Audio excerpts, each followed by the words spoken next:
சாப்பிட்டதும் வயிறு floating, case, heaviness இருக்கா? தினமும் பாத்ரூம் சரியாக போக முடியலையா? நீங்கள் டேப்லெட் எடுத்தாலும் ஃபுல் ரிலீஃப் இல்லையா? கவலைப்படாதீங்க, அது ஸ்டொமக் ப்ராப்ளம் கிடையாது, மூமெண்ட் ப்ராப்ளம் தான். நீங்கள் சாப்பிட்ட உடனே உட்காந்துக்கிறது, செல்ஃபோன் பார்க்கறது, ரெஸ்ட் கொடுக்கறது அப்படி இருக்கிறீங்க, மூமெண்ட்டே சரியாக இல்லை. அதனால் என்ன நடக்குதுன்னா, இன்டெஸ்டைனோட மூமெண்ட் குறையுது, கேஸ் பில்ட் ஆகுது, அதனால் கான்ஸ்டிபேஷன் வந்துடுது. இதை நம்ம சரி பண்ணுறதுக்கு ப்ராப்பரான எக்ஸசைஸ் இருக்குது.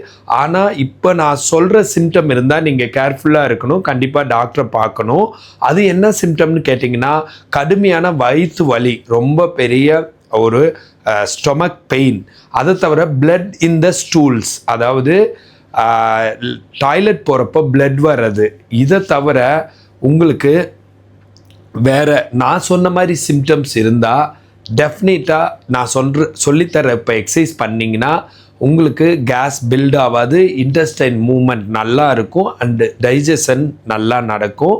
இப்போ அந்த எக்ஸசைஸ் நீங்கள் படுத்துக்கிட்டு, இந்த மாதிரி படுத்துக்கிட்டு ஒரு காலை மடக்கி வயிறு வரைக்கும் கொண்டு வந்து கையால் அதை பிடிச்சிக்கிட்டு 1 2 3 4 5 6 7 8 9 10 அடுத்த காலை மடக்கி கையால் பிடிச்சிட்டு 1 2 3 4 5 6 7 8 9 10 இந்த மாதிரி 7 தடவை ரிப்பீட் பண்ணுங்கள். 7 தடவை ரிப்பீட் பண்ணிங்கன்னா டெஃபினட்டாக உங்களுக்கு டைஜஷன் இஷ்யூ குறையும், உங்களுக்கு கான்ஸ்டிபேஷன் சரியாகும். இந்த மாதிரி ஹெல்த் டிப்ஸ் வேணுன்னா ஃபாலோ பண்ணுங்கள். அண்ட் இந்த மாதிரி தொந்தரவு இருந்தால் கமெண்ட்டில் சொல்லுங்கள், லைக் பண்ணுங்கள், ஷேர் பண்ணுங்கள். ஃபிசியோதெரப்பி கன்சல்டேஷன் வேணுன்னா கால் பண்ணுங்கள். நான் பிரகாஷ், ஃபிசியோதெரபிஸ்ட்.